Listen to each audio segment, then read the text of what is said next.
இருக்கும் அப்படின்ட்டு கேட்டிருக்காங்க. அதாவது ஏயும் பியும் 4 நாட்களில் வேலை பார்த்துருக்காங்க. 4 நாட்கள் மட்டும் வேலை பார்த்து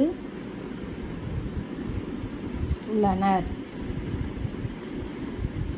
இப்போ மிச்சம் இருக்கக்கூடிய வேலை இன் பாகம் அதை இப்போ ரிமைனிங் போர்ஷன் அதை மட்டும் நம்ம கண்டுபிடிக்க போகிறோம். ரிமைனிங் ஒர்க்கு என்னன்னு கண்டுபிடிக்க போகிறோம். இப்போ பார்க்கலாமா? ஏ ப்ளஸ் பி என்னுடைய ஒரு நாள் வேலை என்னவா இருக்கும்? ஏயின் ஒரு நாள் வேலை 1/8 ப்ளஸ் 1/20. அப்போ இதுக்கு நம்ம கிராஸ் ப்ராடக்ட் பண்ணோம்னா 20 + 8 டிவைடட் பை 20 × 8. அப்போ 28 டிவைடட் பை 20 × 8. இதை நம்ம அடிக்கலாமா?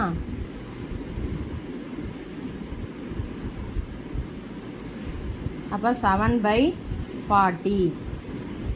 அப்போ ஏ ப்ளஸ் பியின் ஒரு நாள் வேலை எவ்வளவு? 7/40. அதாவது ஏயும் பியும் சேர்ந்து ஒரு நாளில் செய்யக்கூடிய வேலை 7/40. சரியா? இப்போ என்ன கொடுத்துருக்காங்க?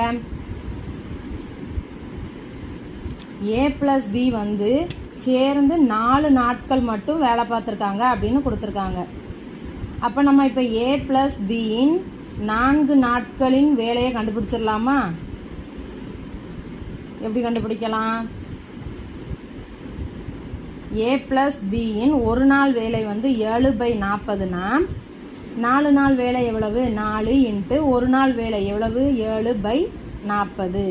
அப்போ இதை அடித்தா 1 10 7/10. அப்போ ஏயும் பியும் சேர்ந்து 7/10 பகுதி போர்ஷன் வேலையை முடிச்சிட்டாங்க.